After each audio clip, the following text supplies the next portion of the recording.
Well, thank you, Butch. That's very nice. I'm hearing myself in stereo up here. Is that? Oh, it turned this off. Oh, thank you. Can you hear me through the mic? Yes. Good. I want to say thank you, Butch, and thank you everyone here at Life Mission Fellowship for welcoming my wife and me for these evenings. It's been a real pleasure for me to talk about something that's been of interest for half a century in my own life. I love opera, most of it. There are some dogs in opera, too, bad ones. I love opera, most of it, and I specifically like the music and work of Wagner. The person himself we talked about one night, not so much, and we talked about the anti-Semitic rants that he went on occasion, throughout much of his life, and there's no excuse for that, and what it led to his writings of anti-Semitic comments, as well as many other people in the late 19th century, led to the horror of the Holocaust. There's no excusing that. However, there's the music, and I've been able to separate that from the man himself. Not everyone can, and we can respect that, because what his comments led to was an avalanche of ideas that came to its horrendous fulfillment in the 1930s and 40s. But I also want to give some thanks here to, Adam the Abbot, who could not be with us tonight, and Matt, the magician back there, who does everything to make this mic work, the mic Butch used work, and all that we'll have up here tonight. I can't tell you how many hours Matt has put up with me as we prepared these 4 nights. And I'm grateful not only to him, but to Kate. Where are you, Kate? Oh, good. I'm so scared. Kate is the leitmotif expert. She'll be up here playing some of the leitmotifs, those little themes that Wagner created that represented different people, emotional qualities, and events throughout the 4 operas of The Ring, which total, if we were to play them all together, depending on the tempo of the conductor, 15 to 17 hours of music, which took Wagner a quarter of a century to compose. It's a Herculean achievement that is unrivaled by any artist of any genre, music or otherwise, in the world. I also want to thank Sarah, camera, and Leah. Where's Leah? There you are. Leah will be up here shortly, too. And Renee, who's not feeling it well. And Tim, where are you, Tim? Okay, Tim will be talking about Act 3, giving us a plot summary of that. And Brett, where are you, Brett? You'll be talking Act 2? Okay. I can't talk that long, so I have them summarize the boring soap opera details of the opera, especially Act 1. Where's Tommy? Tommy used the thunder tube the last time we met when we did Siegfried. Thank you for your help again, Tom. Appreciate it. And I also want to thank the food preparers, and I think we've got them all. It's been a wonderful 4 nights. Thank you. I've enjoyed being able to share something that's so meaningful to me. Check out the WSNY, Wagner Society of New York. I put some extra bulletins from them in the back at the display. Take them with you. And if you get into them, good. If not, they have a website. You can get away without joining. And they have special events, including one that I have to tell you about. It's a week from tonight in New York City, so I'm not sure that we'll be making it. But it's Wagner's Music in Classic Hollywood Cartoons, where most of us first heard Wagner, at least of my generation and maybe the next.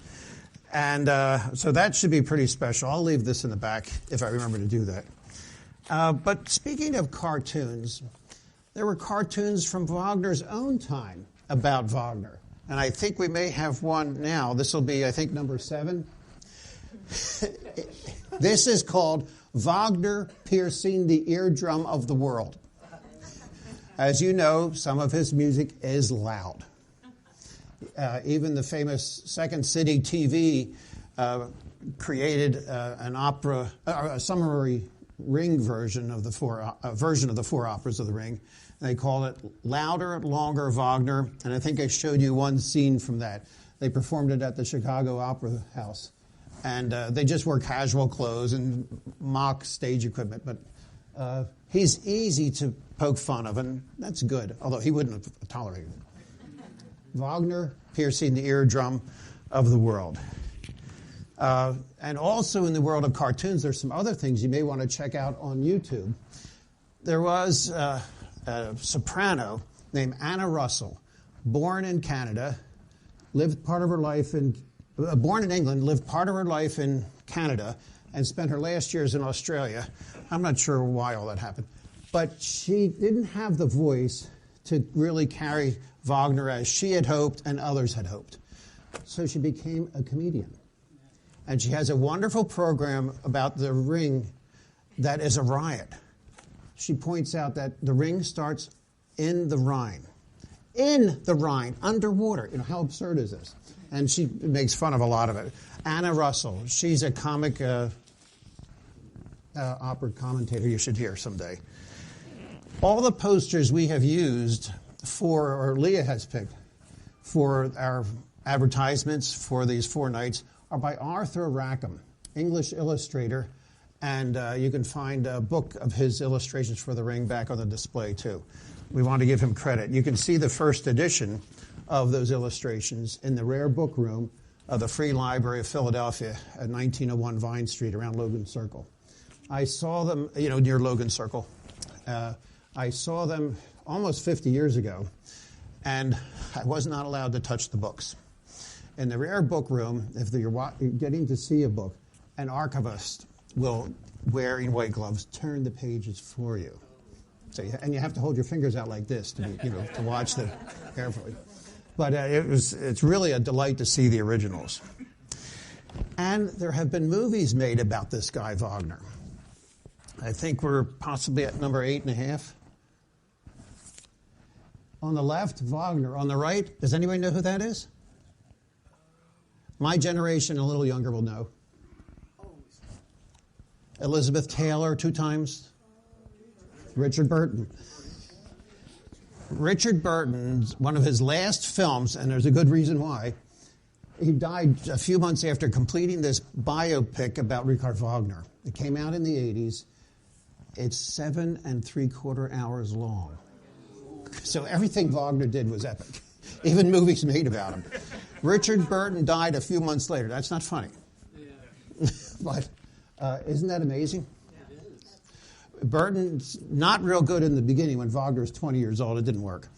Wagner was part of the what amounted to a communist revolution in 1848 in Dresden.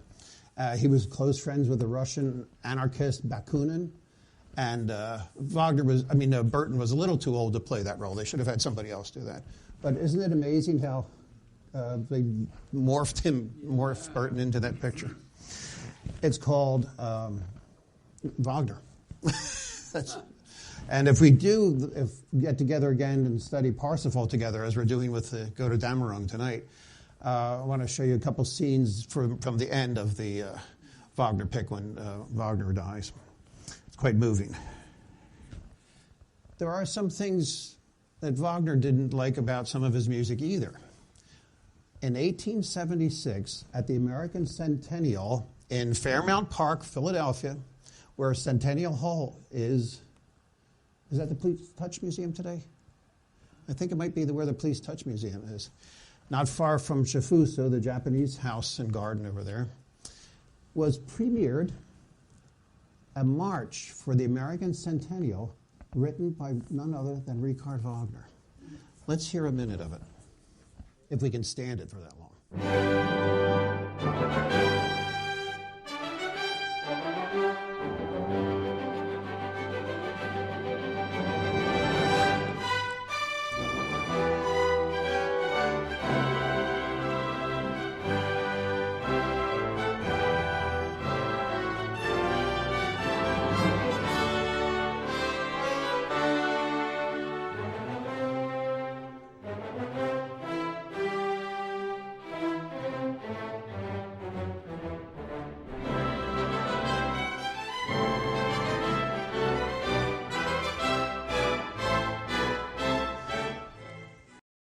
It's about 18 minutes long, if I remember correctly. Wagner said the only good thing about it was the $5,000 I received for the commission. He himself said that. It was premiered 1876, the same year the famous Bayreuth Festival opened. So he needed the money. While we're in America, we were just in Philadelphia, we've looked at some opera houses. We looked at the one in Spain. I remember one evening, I think it was for Siegfried. We also looked, of course, inside Bayreuth Theater itself. I don't know that we've looked at the New York Metropolitan Opera. And some of you have been there. But let's take a look at where Wagner is performed every few years. Often there's one opera by him, maybe The Flying Dutchman, or maybe Tannhäuser, or occasionally Parsifal around Easter.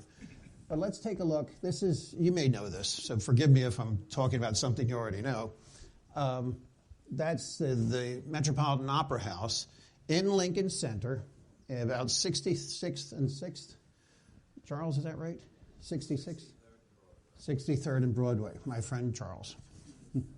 And Gwen, 63rd and Broadway.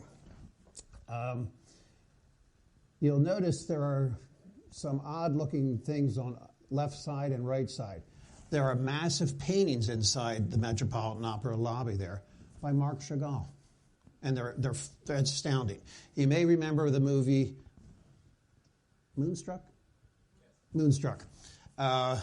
Cher says to Nicolas Cage, I can't remember their names. Loretta says to, what's Nicolas Cage's character's name? Can't remember. I remember, Chrissy, bring me the big knife. So, anyway, Ronnie, grazie.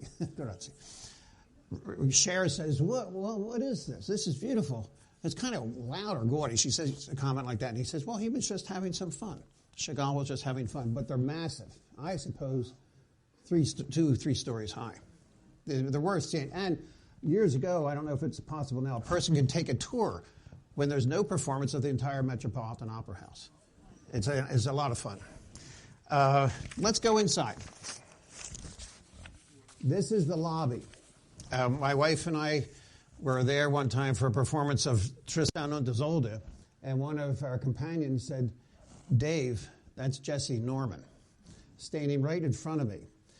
And I was too starstruck to say anything. I looked at her. She's the great soprano we heard a couple of times in these nights. And she looked at me beaming and smiling, and I froze. My moment, and I blew it.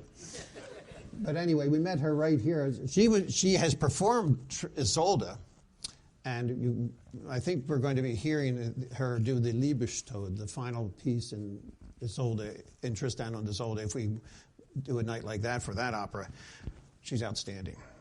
And I think there's another shot of inside. I thought you should know what it's like to be on the stage of the Met. So if you're performing Wagner, that's what you're looking out on.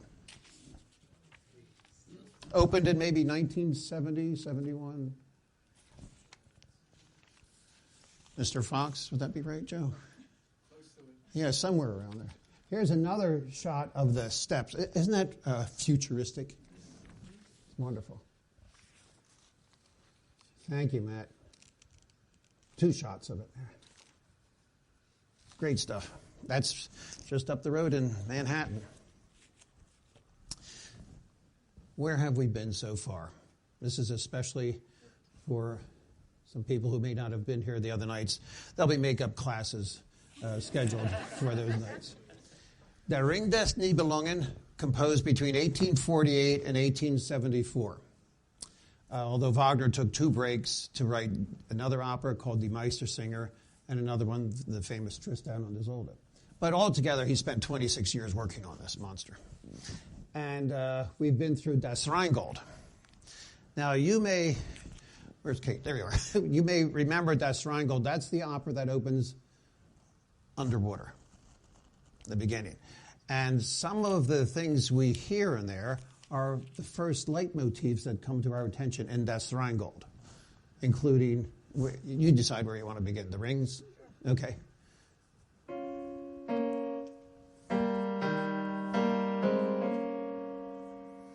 And every time the ring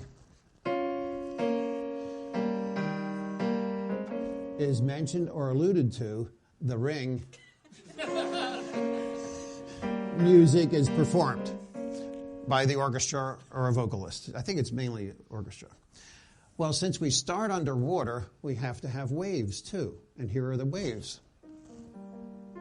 Doesn't it sound like waves?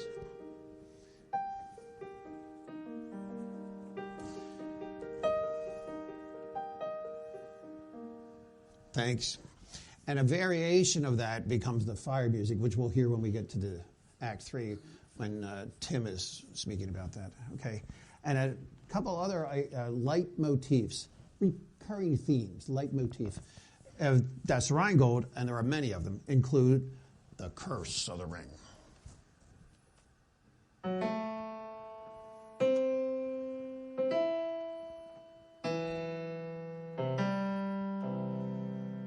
Beautiful. Because one of the characters curses the ring, and that curse lasts through all the operas, and it comes to its fulfillment at the end in the last opera we're going to talk about shortly. And Valhalla is the home of the gods, and part of the story of the ring is, you'll remember, where the Nibelungen, these little dwarf-like bottom dwellers, I don't know what you call them, build with the gods, with the giants, Fafnir and Fasold, this home for the gods, Valhalla. And that music is stately.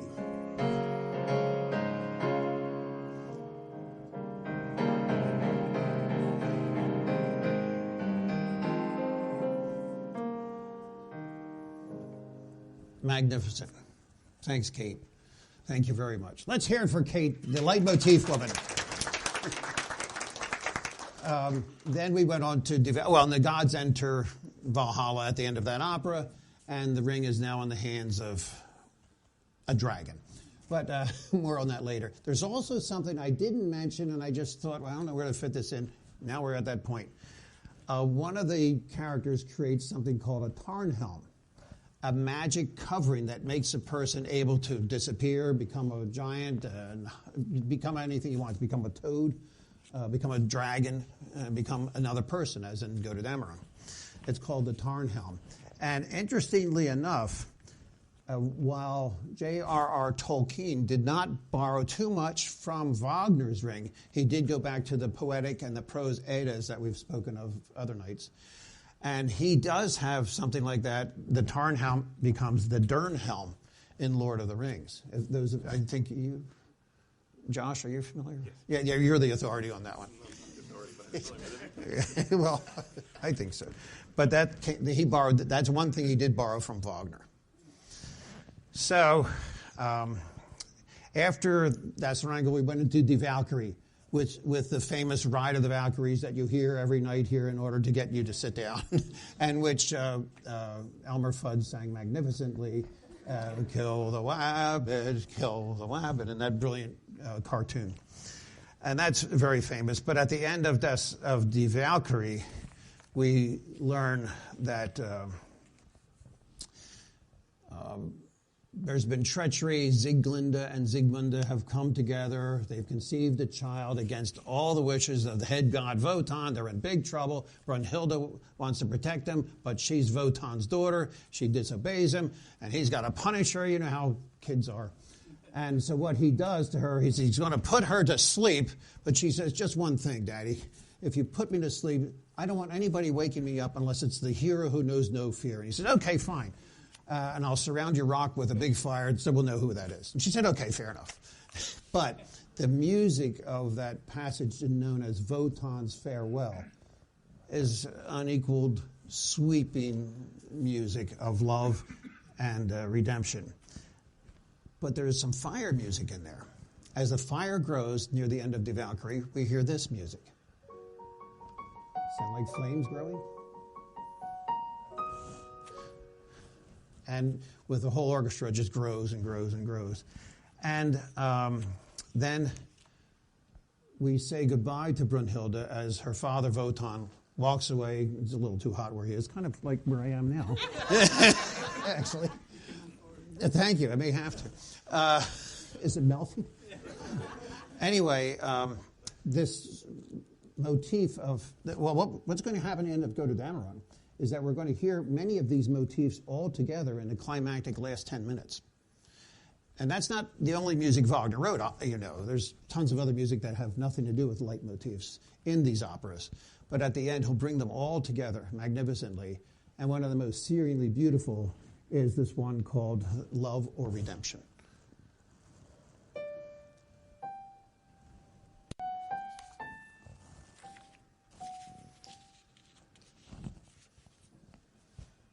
And just a tender piece, unlike what we're used to hearing from Wagner. Thanks, Kate. In the opera Siegfried, so much goes on that I don't even want to recount it. But Siegfried will awaken Brunhilde. He's the one who awakens her. Turns out she's actually his aunt, but let's not go there. She is their aunt and nephew. Don't do this at home. And be careful of family reunions. But there is a passage when Siegfried and Brunhilde, he awakens her with the kiss. That's what heroes do in folk tales, legends, myths, Disney cartoons. Snow White, you have to waken the woman with a kiss. She's a little frightened. Actually, he's frightened first. This is the first time he feels fear. When he removes the shield from her torso, he said, "Oh, that's no man." And good. Anyway, that's the first time he feels fear, but he kisses her. She wakes up. Now she's scared. And they go back and forth arguing. And she knows this ring has a curse with it.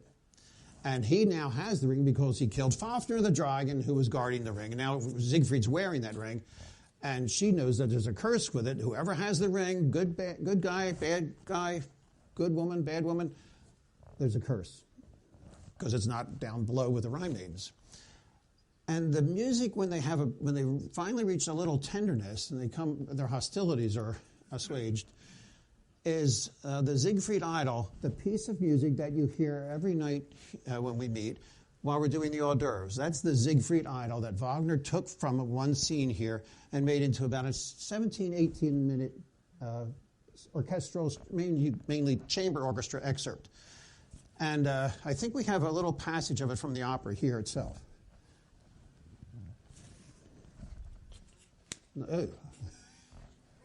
This is Siegfried and Brunhilde finally resolving their differences.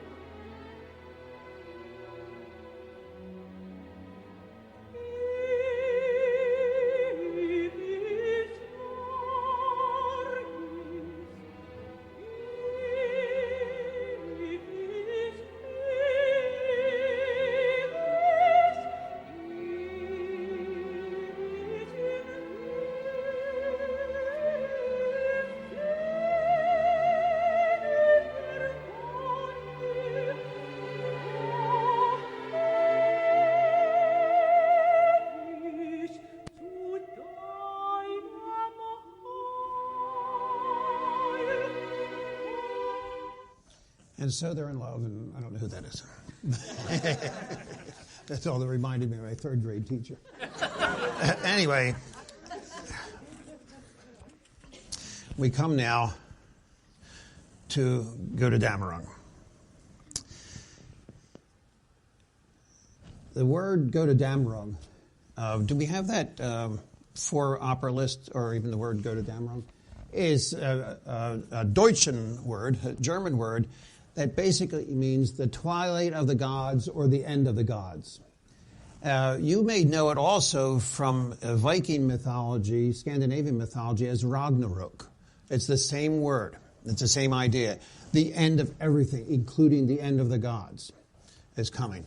So, and this is where Wagner actually started. This was originally called Siegfried's Tod or Siegfried's Death, and he realized he had to have something before that, and then something before that, and something before that, so we were stuck with 4 operas. But Nietzsche would use the title Gotterdammerung in one of his last books because while he had been a close friend to the much older Wagner and supported him for a while, Nietzsche was very upset with how much Wagner worshipped himself and how many other people, when they went to the Bayreuth Festival in 1876, it worshipped Wagner too. It became too much of a celebrity hero kind of idea. And Nietzsche was, for all his faults, he was appalled to the idea of hero worship. And so he wrote a book called Gotterdammerung, kind of a parody of the title from Gotterdammerung. It means Twilight of the Idols. Nietzsche's effort was to destroy all idols and all beliefs. He didn't make it. By the way, at that first Bayreuth Festival in 1876, in that theater we've seen before in these programs, there were a number of people there. In addition to Friedrich Nietzsche, Kaiser Wilhelm was there. Emperor Dom Pedro II from Brazil was there. Anton Bruckner, Tchaikovsky, Edvard Grieg, Franz Liszt, who by this time was Wagner's father-in-law, King Ludwig II, who paid for some of this and rescued Wagner from poverty. He was there too, but he had to have private showings with just him in the audience. It's good to be the king. Maybe you know what that's from? History of the world? Oh, some do. Anyway, later, such notables as Mikhail Gorbachev would attend the Bayreuth Ring Festival. He was there in 1993. And many other famous people over the 140 years since that premiered have been there.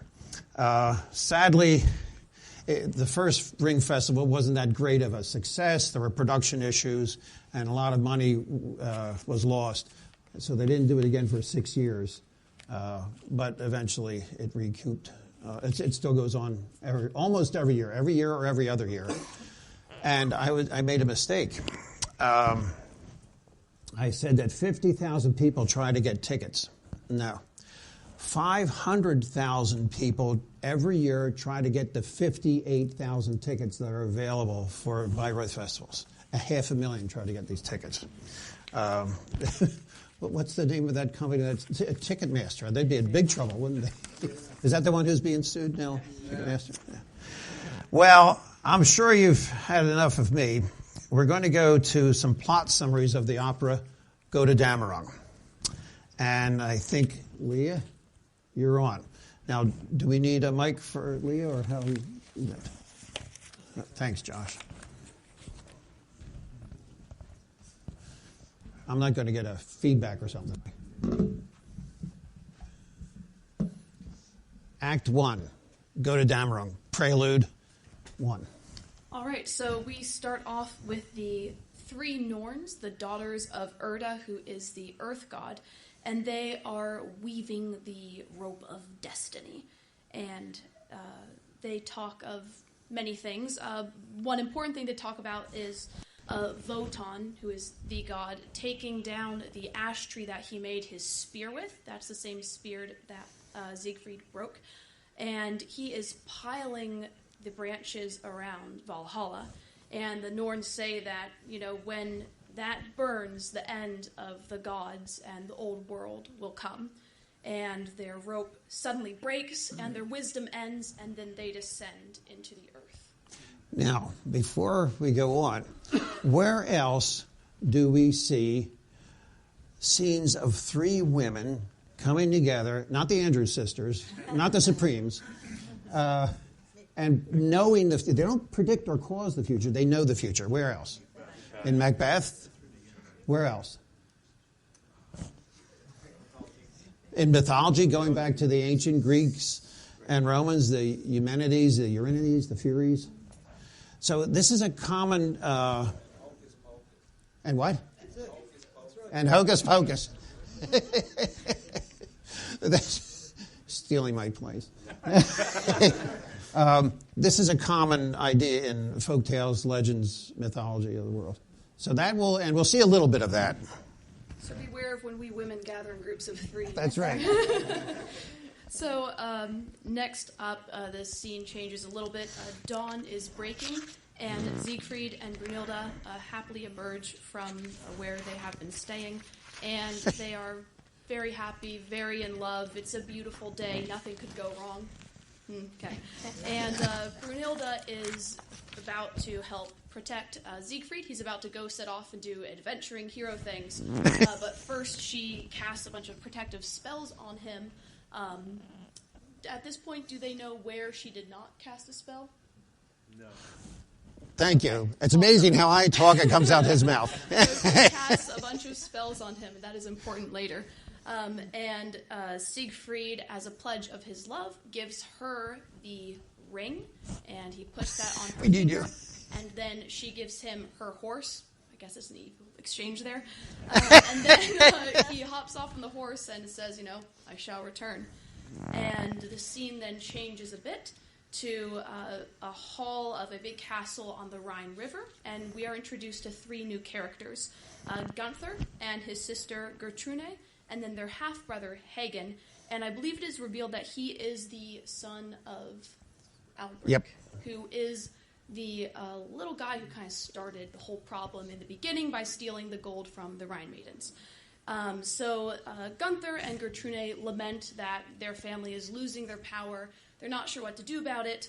And Hagen suggests that they can get more power by marriage. He mentions the greatness that Siegfried is, and Brunhilde being the most beautiful, strong woman on earth, and Sigmund being, of course, everything he is. Siegfried.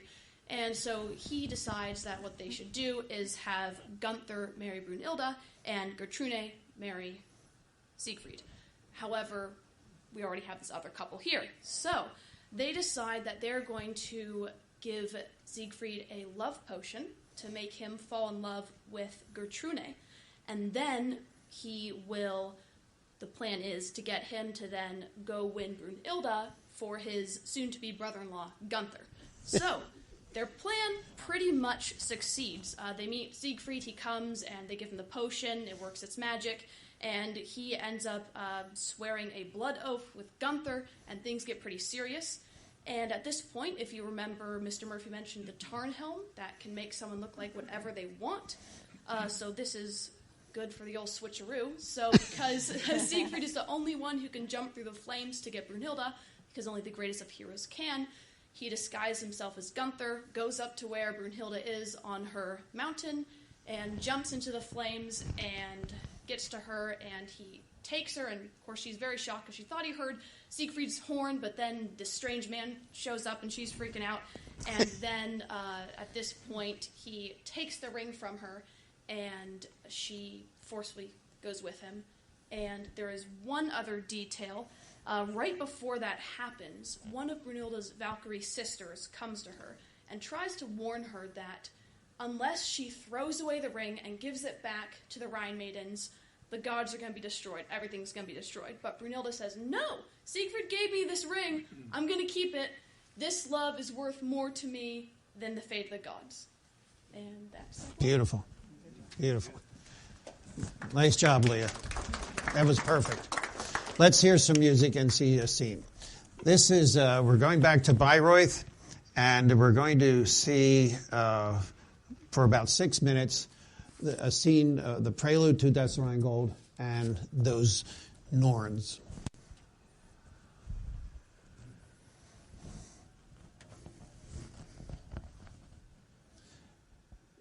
This is the road up to the Bayreuth Festival House that Wagner designed and that was built to his specifications. It's the only theater in the world that a composer, a writer, had built to his specifications.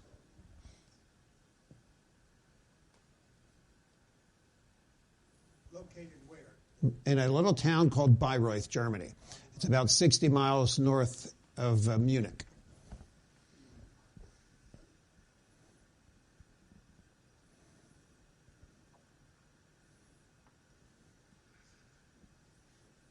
Wolfgang Wagner was Wagner's grandson. Naturally, Wagner never knew him, but he designed this production.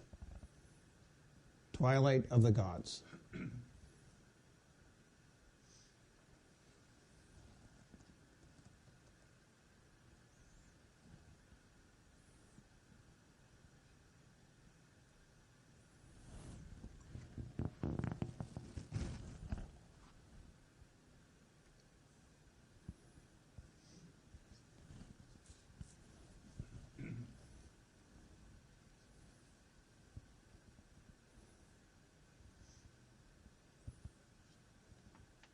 She was amazing. I saw her in New York do this.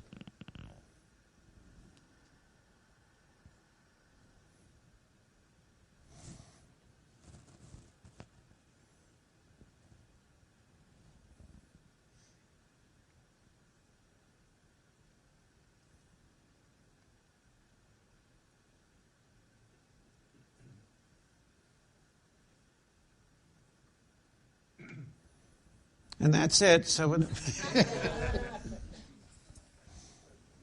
music soon. I thought we would all sing this time.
Now, those are the Norns.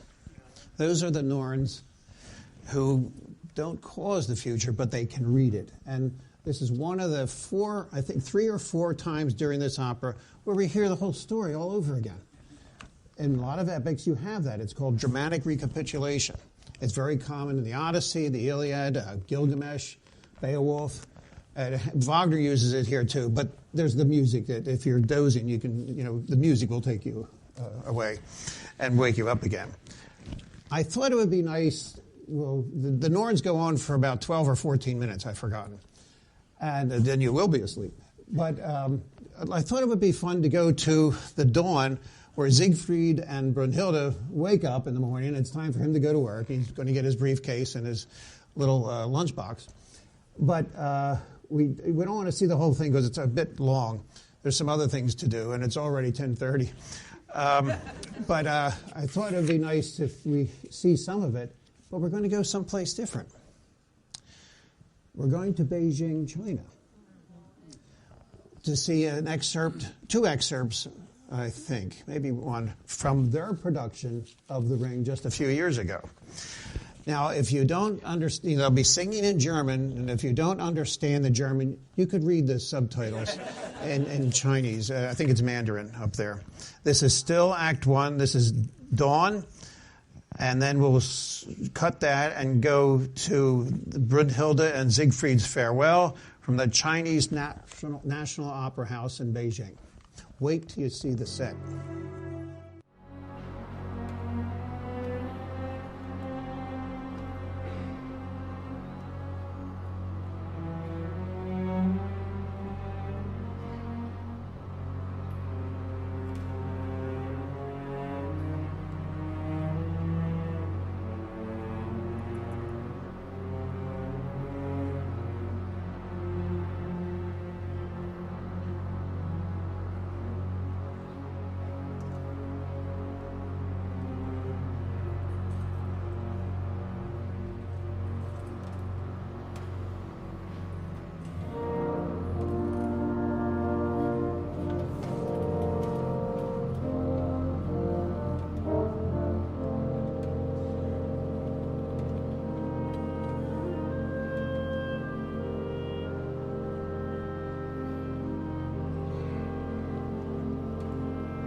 You can follow along there.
She asked me to play this.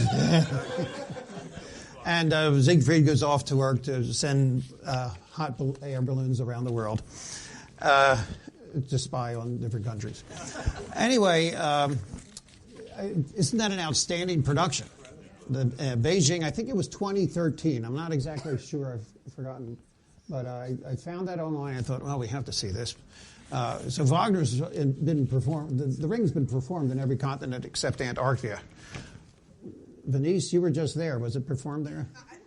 I caught the tail end. Venice returned about a month ago from a trip to Antarctica. Amazing. I think she'll be speaking about that one night here. Is that right? Afghanistan. Well, begin with an A. Now, let's hear a little bit about Act 2. But, after Siegfried leaves, he goes, whatever heroic adventures there are to be done. We never find any. That's why I really think Brunhilde is the real hero of this opera series. But then the treachery happens. He drinks the drink that makes him forget everything, and then he winds up going back to the rock. There's a real dramatic scene there where the character performing Siegfried has to now try to sing like the character who sang Gunther. And it's a challenge for a tenor to do. Some have done it, some have not. Sometimes they've dubbed in the actor singing Gunther over the Siegfried character as he goes back to the rock, now looking like Gunther, and basically, where's the young people, becomes friendly with Brunhilde. But they sleep with a sword between them, which means, nothing happened. And then he's going to be marrying, Siegfried is now going to be engaged to Gudrun, and he's bringing Brunhilde back to marry Gunther. Gunther, Gudrun, Hagen are part of the Gebietchings. They're like the upper class, but they're just as faulty as the Nibelungen. We're down here just minding their own business back in Das Rheingold. So let's hear about Act 2. Very good. Right? Break a leg.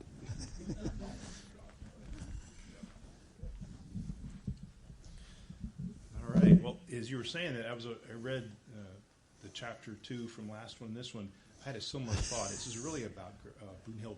Yeah. And about how she carries it through, because as we'll hear, Siegfried really knows nothing about the curse. He doesn't understand anything about the Tarnhelm. Nope. He's just actually a pawn throughout the whole thing through other people's stuff.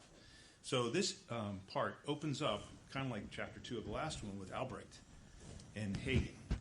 And this the very beginning of this conversation sets the tone of the chapter, because Albrecht, Hagen's leaning against a post, sleeping basically, and Albrecht comes to him, are you awake, my son? I have something. He wants to talk to him about the plight of the ring, because he's still interested. He's actually emboldened because Wotan is vanquished. He says his spear has been broken. I no longer fear Wotan, and the ring is basically within our grasp. And Siegfried knows nothing about this. So there's a possibility he could take it and throw it in there and give it back to the Rhine maidens, and then our treasure would be lost. And so when Albrecht says that, Hagen goes, well, who's going to have the gold? He says, well, I and you can rule the world too, but, swear with me that you will strive for the ring. So after that, he promised him. He says, I will strive for the ring. So that's Hagen's mind throughout the rest of this chapter, as he's going to weave his way into the conversations and stuff, with the end of trying to get the ring himself, actually, is what starts. So basically, after he swears to say, yes, I will go after the ring. Then, as we mentioned, Siegfried returns. He comes back first before Brunhilde and Gunther, because he has the power of the Tarnhelm. So he runs faster or something happens. But he's able to get there quicker, and they're coming along in a boat. So he gets there, he gets to the hall of the Giebelchung and says, Hagen, call the people, call Gudrun out, I have won this day, here is my bride, let's go celebrate, this is a glorious time, and your king is coming, your Gunther's coming with his bride too, we'll have a glorious wedding, and so Hagen's a very somber man. So he's sent to do this task of calling and, rolling a trumpet, so the vassals immediately think there's a war. There's something else going on. We got to defend the castle. And he goes, no, there's your king is coming with his bride. And they all chuckle. I mean, this is a somber man to announce a wedding. So he goes, he sends them and says, yes, go. they're coming in. Let's hail them when they come in. And so they do that. And as they're coming into shore, they're all standing there. And then as they come to shore, that's Gunther and Brunhilde, Siegfried and Gertrude come out of the castle, and Brunhilde's she's dumbfounded. Oh, what's Siegfried doing here? So she's pale, and Gunther's really proud because he's got this. And then basically Gunther says, "I greet you, my hero," which he's talking to Siegfried. For you've won this day, and you're my loving sister as his bride. And Brunhilde is stunned to see Siegfried. Siegfried goes to Brunhilde and says, "Gunther's gentle sister, won by me as you are won by him." And Brunhilde is like dumbfounded. That's a lie. I am basically your wife, not his. And so as she stumbles and falls, Siegfried catches her. And then she realizes she's beginning to catch something's going wrong. She says, "He doesn't know me. He doesn't recognize me." So she's getting the whiff that there's something else going on besides just he's not lying. He just doesn't know. So she sees the ring then. She sees the ring on Siegfried's hand. And she's kind of like, well, wasn't it just Gunther that took the ring off of me? So she's mulling this over in her mind. And then she says, Siegfried goes, "I didn't, take the ring from him. He didn't give it to me." Gunther's like, "I didn't give the ring to him." Siegfried's, "I won it in battle." And so there's this disbelief in her mind about what's going on. And then Hagen steps in. This is where he comes in. And he goes, "Brunhilde, do you know the ring well? If it is the one that Gunther took from you, then it is his. If Siegfried has it, then he's got it by trickery." So he's starting to plant the seeds of what's going on here. And then Brunhilde goes, "That man standing there is the one who's my husband, Siegfried." So she's insistent upon that. So what happens is she begins to think in herself, what evil lies hidden here? Well, how can I solve this riddle? So then Hagen comes kind of off the side. She says, "Give me your trust, my lady." Says, "I will avenge you this day. You're wrong." She goes, "But I have no spells left." They're wanting, something? Oh, I am jump ship. Back to the Siegfried basically is still under the spell. And that's what they're beginning to realize, that Siegfried's still under the spell of the potion. And so because of this discourse back and forth, they say, "Okay, you make an oath, you do something to prove that you have not lied or done this." So he grabs a spear and says, "By the tip of this blade, I have neither done any treachery or defrauded my friend." And she jumps in. By the tip of this blade, basically, he must die. And at that point, so that's the setting the tone of that. And then basically, Siegfried goes, "Well, rejoice with us all. This is a happy day. Let us go in." So he and Gertrude go in, and then there's this discourse between Hagen and Brunhilde and Gunther, and that's when they find out what exactly is Siegfried's weakness. So, okay, and she is at that point when they leave. That's when she starts to question, what is this evil? What is going on? Why doesn't he recognize me? And then Hagen steps in and says, "Give me your trust. I will avenge you of the wrongs of this day." And he goes, Hagen goes, "Well, how can he be defeated? What is it?" He says, "Well, I have exhausted all my spells. I've exhausted all my wisdom on him. And Hagen, is there no steel that can kill him? Is there no way to kill him?" And she goes, "Well, I blessed him and I did all this stuff with his front because he's never going to turn from battle. So he can be killed in the back. The only way he can be killed is if he's killed in the back." So Hagen goes, "Yes, and my spear will strike him in the back." Okay, Gunther now is distraught, and he's like, "Oh, this is really bad, because I had given an oath to Siegfried, and Brunhilde's, well, he has done treachery to you and me, he's betrayed both of us." And then he's like, "Wow, well, how can I kill Siegfried and save my sister, face up with her?" Well, Brunhilde's like, she deserves it, basically, because she's the one who's cast a spell. I have lost my love because of her, and, so she needs to, ill fate be hers. All right. So basically, and then Gunther's like, "Oh, help me. How can my pride, how can my honor be restored?" And Hagen goes, "The only way it can be restored is if Siegfried is killed." And then they're like, and then he goes through all these machinations of what to do. finally comes down to it. He's got to be killed. Gunther finally agrees to that. Brunhilde says they all agree to it, and they decide they're going to go hunting the next day. They're going to do it by a hunting party and say he was killed by a boar. So at the end, they all agree to it, and he says basically the sum of it is Hagen is plotting. He made it so we'll kill the man, we'll get the ring, and then you will be honored and everything will be fine. And they go off into the wedding feast. The procession comes out, and it ends in that note. But there's a plot to kill him. Hagen is the one trying to weave in and out to try to get the things going. So that's great. That's great. But it ain't over yet. Yeah. Let's hear one part of Act 2. As you know, Wagner, as you may have recognized, Wagner is at his best when there are sunrises, when we saw the dawn after the Three Norns, and sunsets, and other moments. But he's also great with choruses. This is the only time there's a real chorus in all of the 4 operas.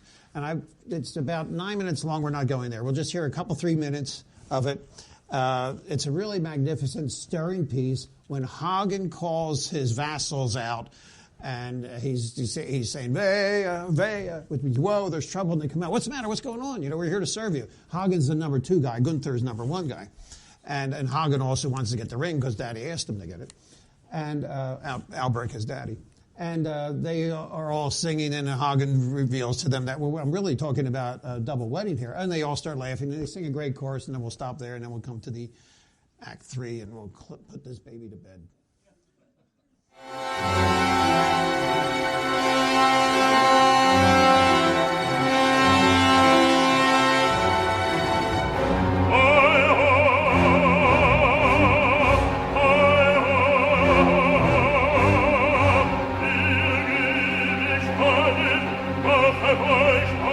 And now Hagen tells him, just kidding, we're really going to have a wedding.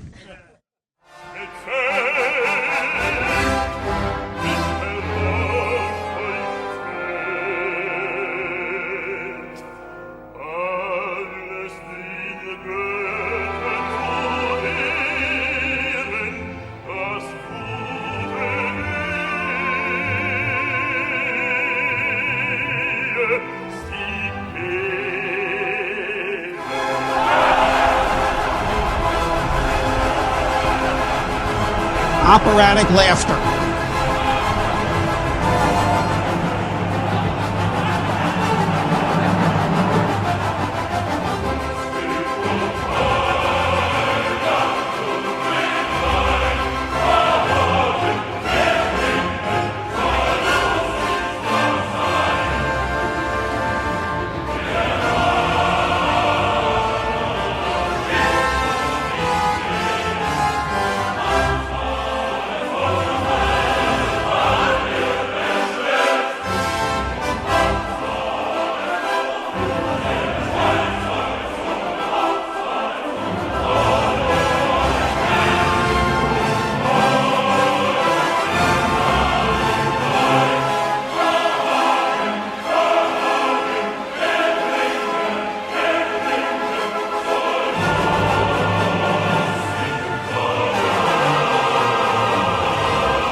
And in this third act, there's another 2 dramatic recapitulations, but we don't have to go through that. You got me? Okay, sorry. That's the beginning of the Beatles song, I Feel Fine. So with Act 3, we begin with the hunting. As they planned in Act 2, they want to go hunting and kill Siegfried. So it starts off with Siegfried running through the forest looking for a bear that they were hunting and on the trail of. And instead of finding a bear, he finds the Rhine maidens playing in the river. And as he comes across them, he asks them if they saw where the bear went. And he blames them for possibly having scared the bear off. And they say that they don't know where the bear is. But they said if he has anything to trade, they might be able to tell him where it is possible. So they're a little coy with him. And he says, I don't have anything on me. And they notice the ring on his hand. They say, oh, you could give us that. And he refuses and says, no way am I going to give you that. And then they insult him for not wanting to give up the ring. And then he decides to actually offer it to them. And then they say, nah, you keep it.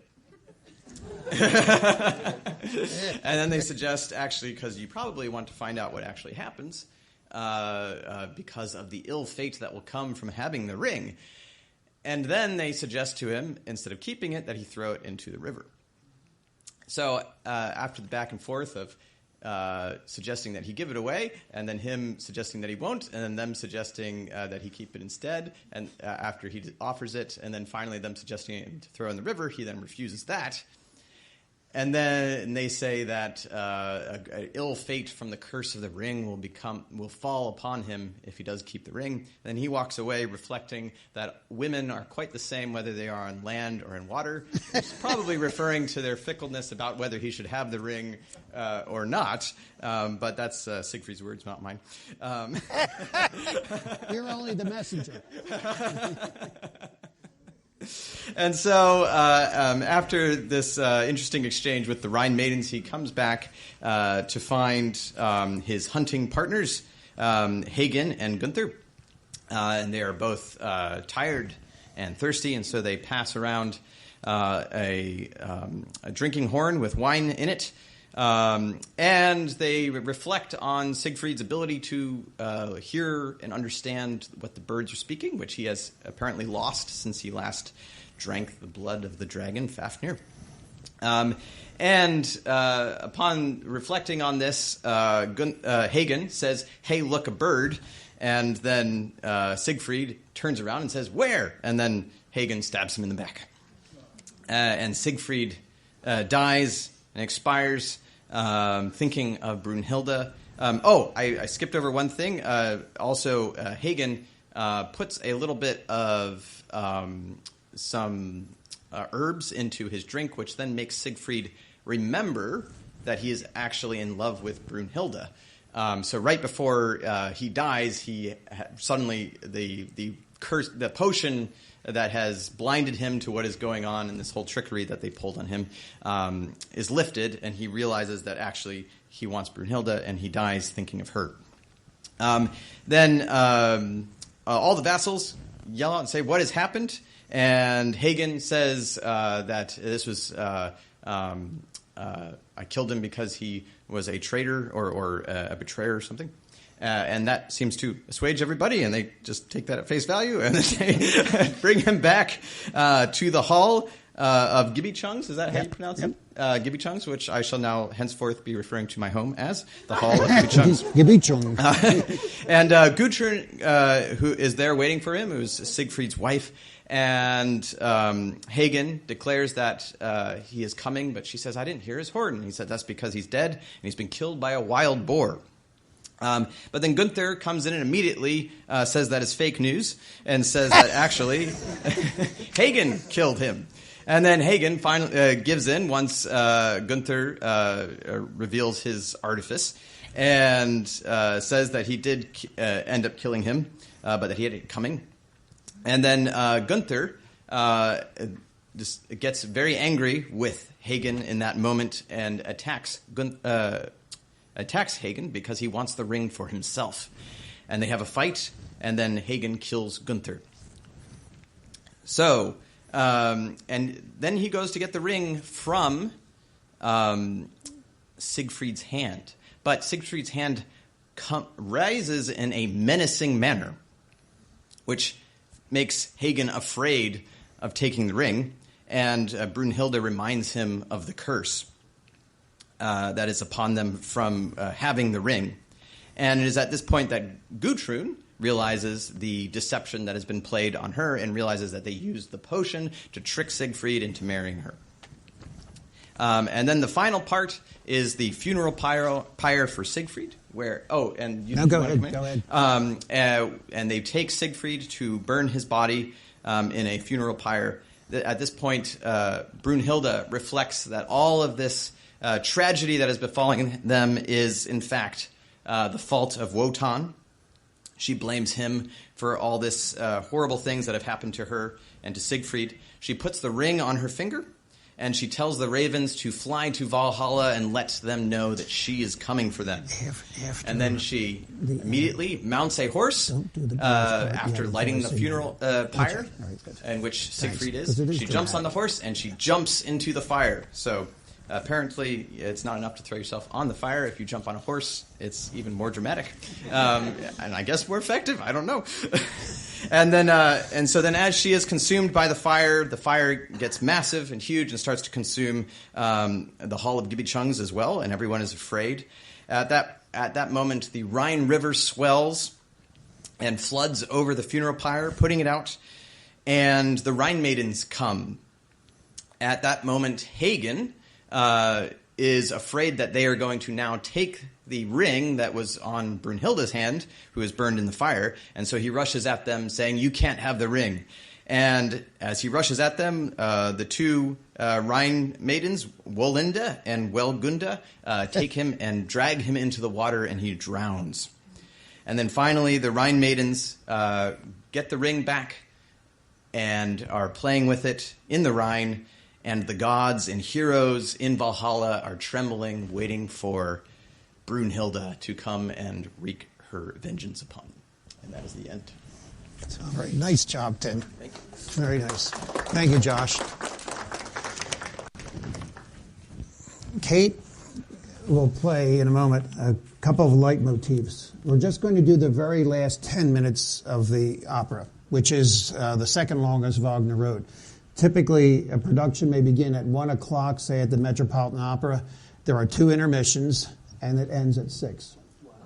It's a real endurance, and there are times where you think, is this, but the music just takes you away.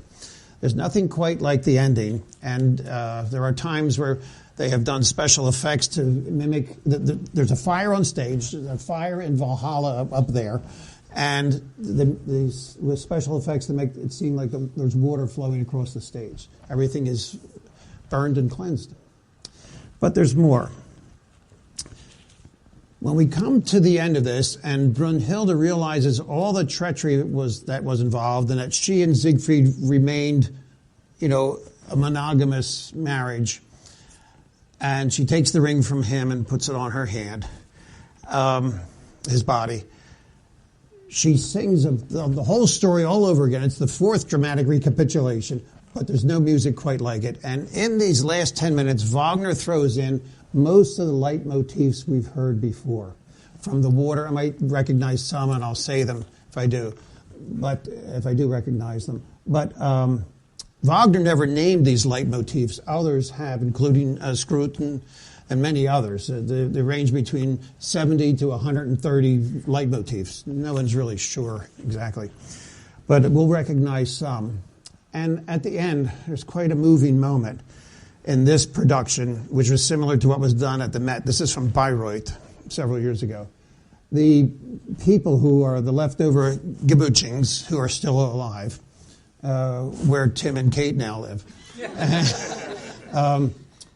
they are in a panic because not only has Siegfried and Brunhilde gone, she's dead, he's dead, but Valhalla is burning. The gods are all dead.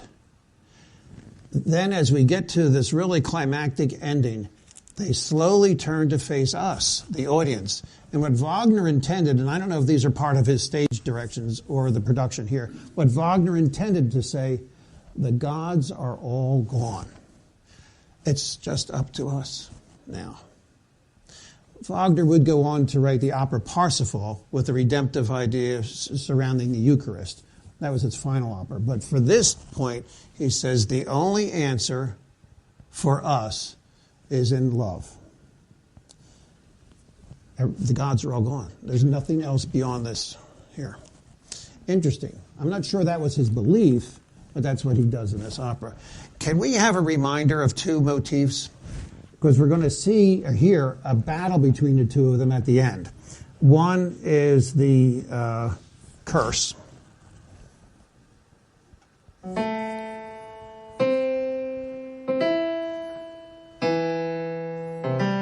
With variations, And then we're going to hear the love/redemption motif.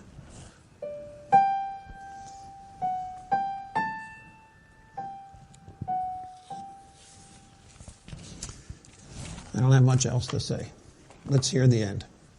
By the way, it began with the ring underwater. It will end with the ring underwater. He could have saved us a lot of time. I will jump in once in a while.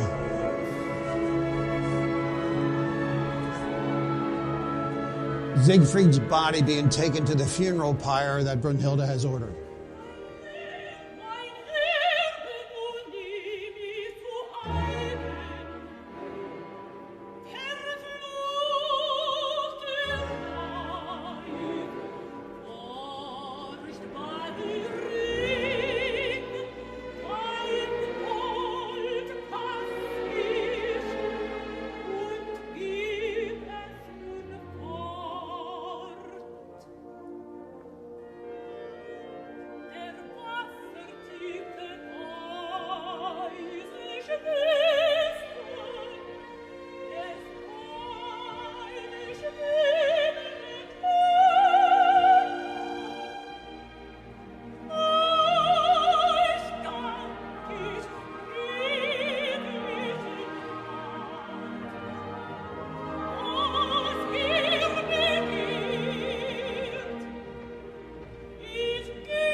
She has been singing off and on for about 4 hours at this point.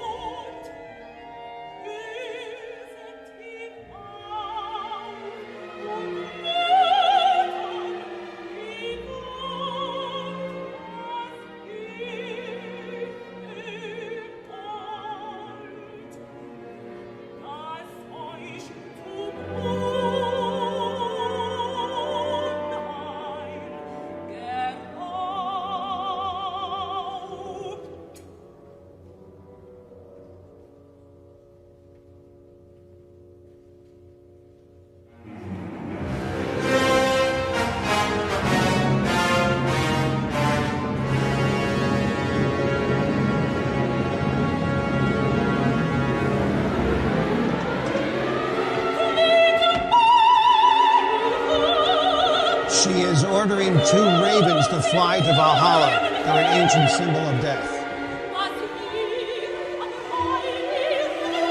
The fire music.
Which she will ride into the fire with it.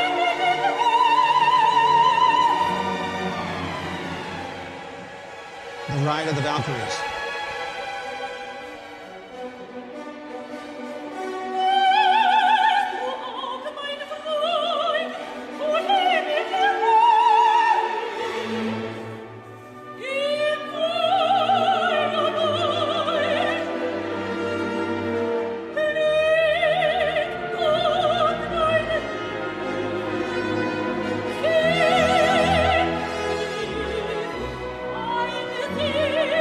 Siegfried, I come to you.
river flowing across the stage, and in the distance, Valhalla is burning in the sky.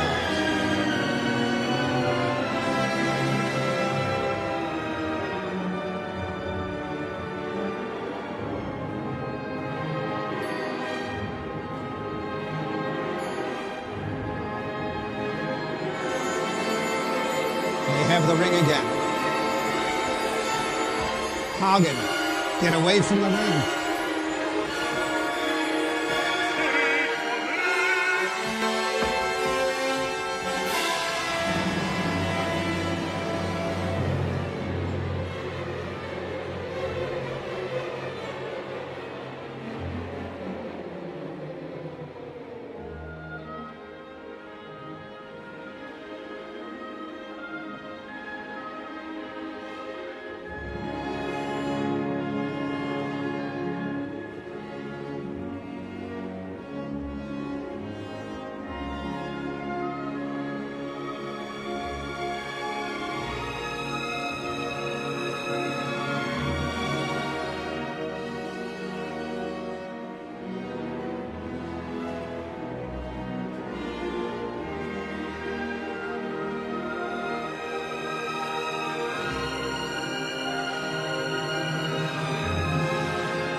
Thank you. Thank you for this. Thank you, Matt, Sarah, Kate, the narrators. Thank you. You know, he could have saved us a lot of time with the answer being love if he had only done something as simple as this.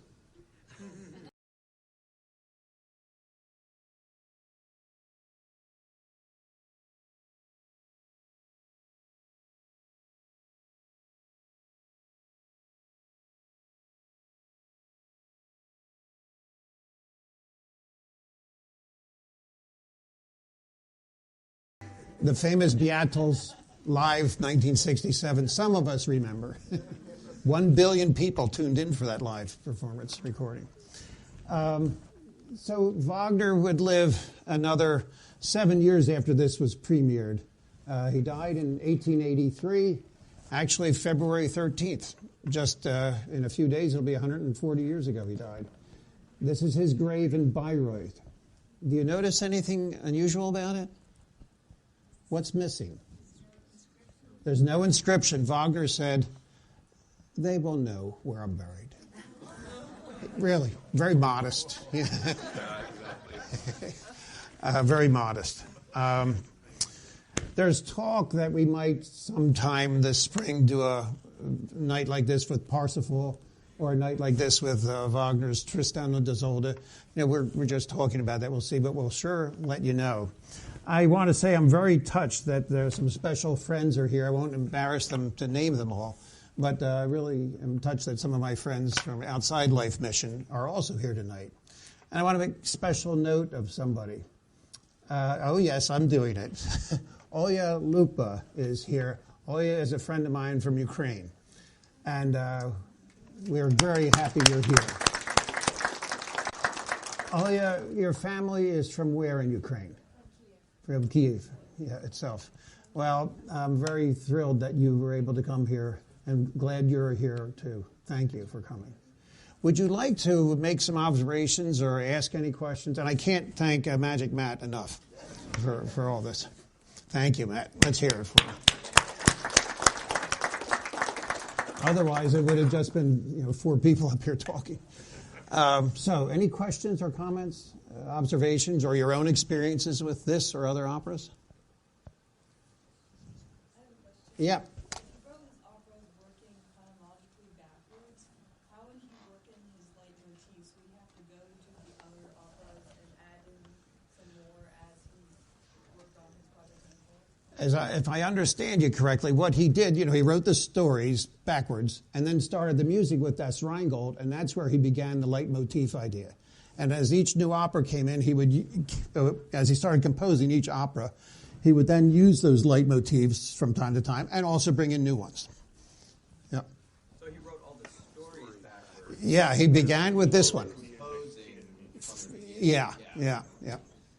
Taking a break when, after the second act of Siegfried, he went to write those other 2 I mentioned before, Tristan und Isolde and Die Meistersinger. And when we come to the prelude to Act 3 of Siegfried, I think I mentioned this, we realize that this man is a fully mature talent now, and he's writing music that's beyond words, possibly because of the mystery of what Tristan was. He said to the end of his life, I don't know where Tristan came from. He didn't understand it, how he got it. Charles?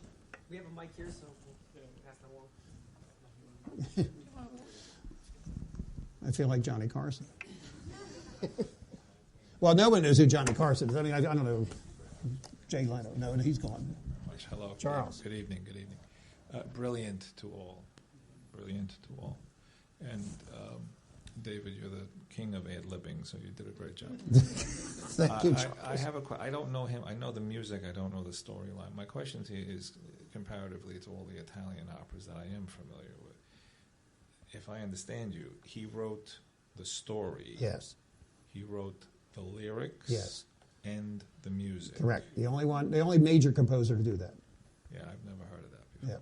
I mean, I'm sure there are others who have done it, but they didn't make it. Roger Daltrey? I don't know. Yeah, right.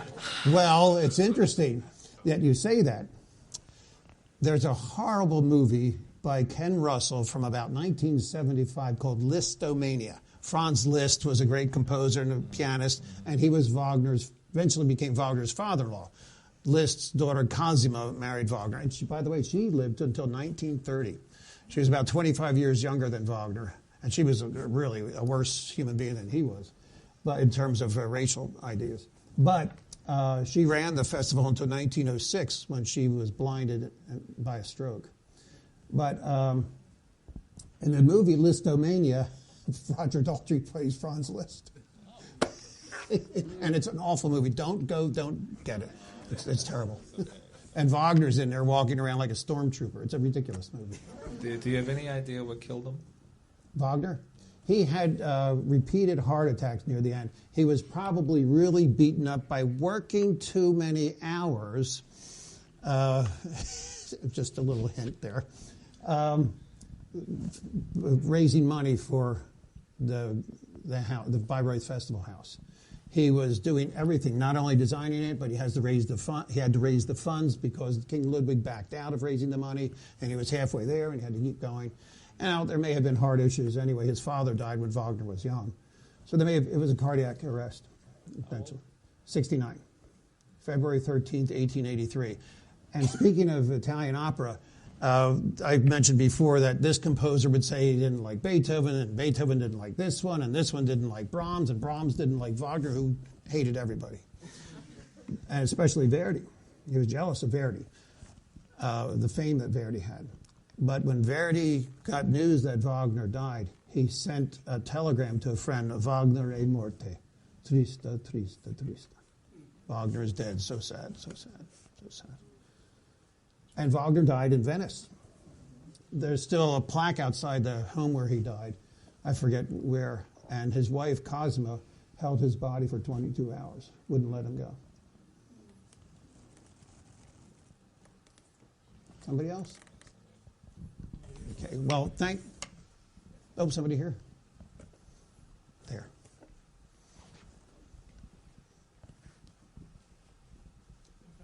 Oh, Joe. Hi. You could see the influence that Wagner had on his pupils. Like, I guess the best example, when you look at the full orchestration, think of Gustav Mahler. Absolutely. Mahler. Yeah. I mean, he requires a full orchestra, one part with two harps, not one, and he required full orchestration, learning the method from Wagner. Yep. So he had a direct influence on him. Absolutely. And on Richard Strauss, and on Karl Orff, the Carmina Burana guy, composer, and even some impact on Verdi, and also on literature. There are writings you can find online and in scholarly journals that Wagner's Tristan especially influenced the whole idea of James Joyce's stream of consciousness technique in Ulysses and Finnegan's Wake, and other works too, other literary works. Did we show the picture of Wagner done by Renoir? Oh, we did not. Yeah. Well, Renoir met Wagner and did a portrait of him. I don't know if we have it available. Okay. It's not really very good, but these are the four Arthur Rackham prints Leah select. Where are you, Leah? There you go. Oh, okay. Selected for these 4 nights. That's Renoir's portrait of Wagner. Near the very end of Wagner's life. But he was very frail at the end, very sickly. The last opera was Parsifal. It premiered in the summer of 1882, and Wagner died the following February. And King Ludwig was distraught beyond words. Yep. I have one kind of random question. Have they ever had a live horse on stage? Yes. And the horse usually left some tokens of its visit. So they don't do that very often anymore. Yeah, but they have. And even with the Rhine Maidens, in the early years at Bayreuth and other festival homes where they tried the ring, and the Opera de Valkyrie, they would have ramps. The horses would run up and down, but there were many accidents. I mean, literally, the horse collapsing or something. So that was, forget it. He wanted flying horses, but they couldn't find them. Well, thank you all. Appreciate your being here. I hope you enjoyed it.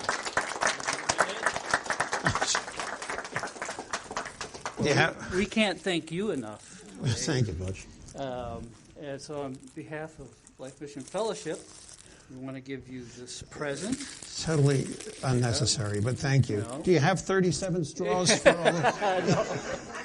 Thank you, Butch. Yeah, you're welcome. Thank you, Life Mission Fellowship. And we do hope that we'll be able to do something more in the future this way. It's been Thanks. a great introduction to opera for us. Well, I hope so, and I'm pleased to hear that. It's been a real pleasure for me. Thank you, Butch. We can end the evening with more fellowship and snacks. And have a good evening. Thank you. Thank you all.